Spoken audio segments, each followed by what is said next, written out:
Hey, here's Zach here doing spa chemicals. Step one, I want to talk to you about how to adjust first the high pH. As you see, these are the readings from Leslie's. I went and had them test my water. Step one says I have high pH. I have to add some dry acid. So over here is Leslie's dry acid, and I zeroed out my scale, and then I poured it on. I went a little more than the 5.8 because I want to lower it a little more. But this is what I utilized to measure it. All right, and then I added this piece here. So normally what I do is I measure it out on the paper plate, kind of creates a funnel, and it allows me to pour in to this. If there's any big chunks, you probably want to break it up so it'll go in easier. But this will allow me, as you can see, to screw on the top, add some water, screw on the top, and mix it up without having to worry too much about splashing the dry acid, or when it'll turn into acid with the water. All right, here's my SwimSpa. Opened it up. Here's my dog. And I'm going to show you how to add some water to this. First things first, safety. So make sure you, if you have some good gloves, and so you can make sure if you accidentally get some this on you, it's not going to hurt you. Then I take my container, moving it away from me, and just fill it up most of the way with water.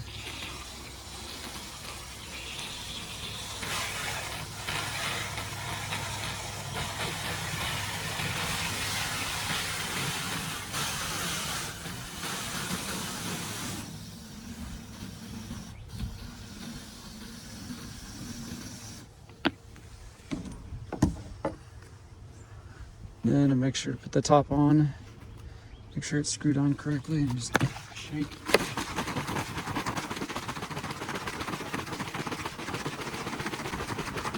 As you can tell, my hand, I'm holding it. I don't want it to accidentally come off.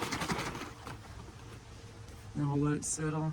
You know, I still see some granules here at the bottom, so I need to mix it or shake it some more.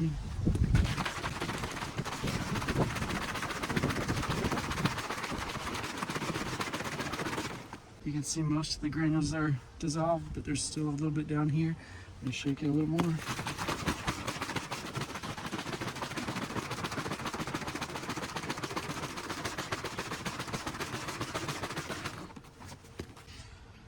All right, looks like, from what I can tell, it's dissolved well.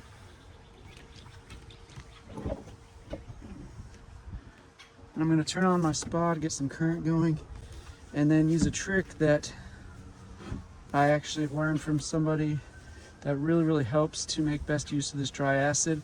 If you just pour it right on top, a lot of it gets lost before it gets down to the bottom where that chemical needs to reach to actually make the biggest impact. So we turn it on.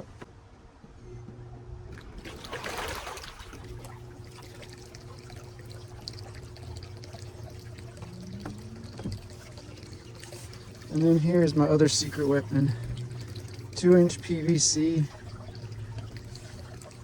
probably about 4 or 5 feet. You see, just an open PVC pipe, nothing special. But I'll show you what I do with it to get that dry acid mixed with water down to the bottom.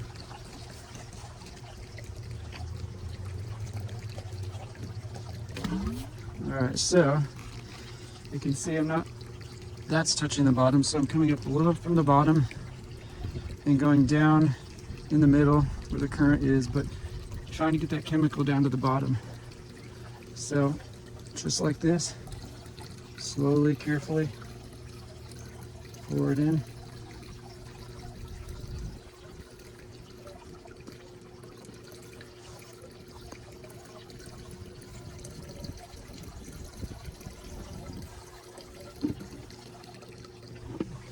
I'm gonna get a little water in this jug to rinse it out.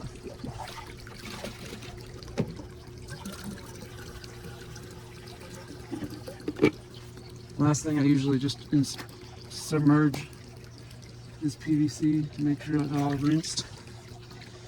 And I'll pull this out, and that should be the end of the dry acid step.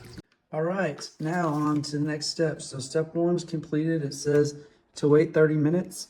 So it's been 30 minutes. So I'm going to turn this page over and go to step 2. All right, step 2 on my particular plan here says it has low chlorine. My solution listed is to add 1.9 ounces of Chlorbright Spa Shock or sodium hypochlorite when the spa water with the pump running. So I'm going to do that next. But first I need to measure out the 1.9 ounces. In place of the Chlorbright Spa Shock, I tend to use the Power Powder Plus Leslie's. So I'm just going to clip off the end here and reset the scale.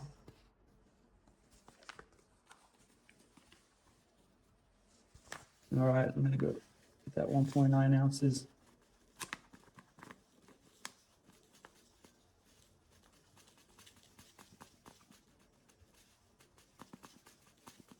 And then honestly, if I go over a little bit, it's not that big of a deal. All right, there's 2. So myself personally, I just roll it up and use clip it on. So now I'm going to go out to the spa and put this in with the pump running. Then I want to leave the cover open for at least 15 minutes so the fumes of these chemicals coming off don't hurt my cover. And then this says I need to wait at least 30 minutes to go to the next step. So then I will get into the next step.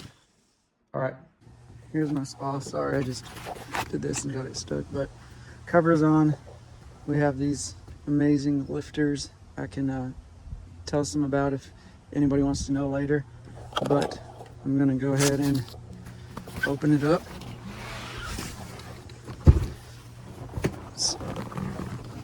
So just lift and slide, or they sit like that on both sides.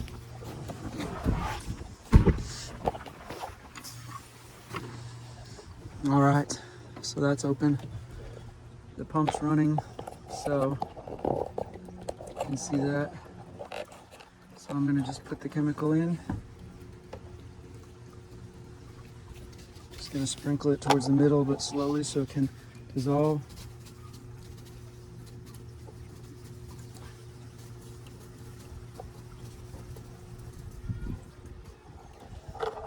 And then I'll wait that time and I'll come back to the next step.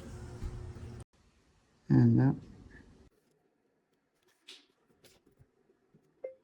How many milliliters in 5.1 ounces? 150 milliliters. For this, we got the Snow Floss. I don't have a good measuring cup, but I do have this medicine cup. It's 20 milliliters. So I'm going to do about 7.5 of these.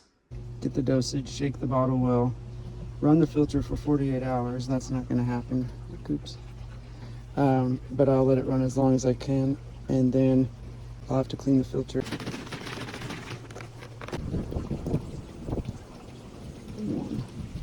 It says with the running out of the skimmer, so I'm just gonna go, to these 3 and just add it.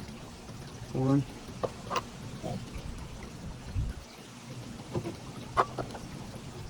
2,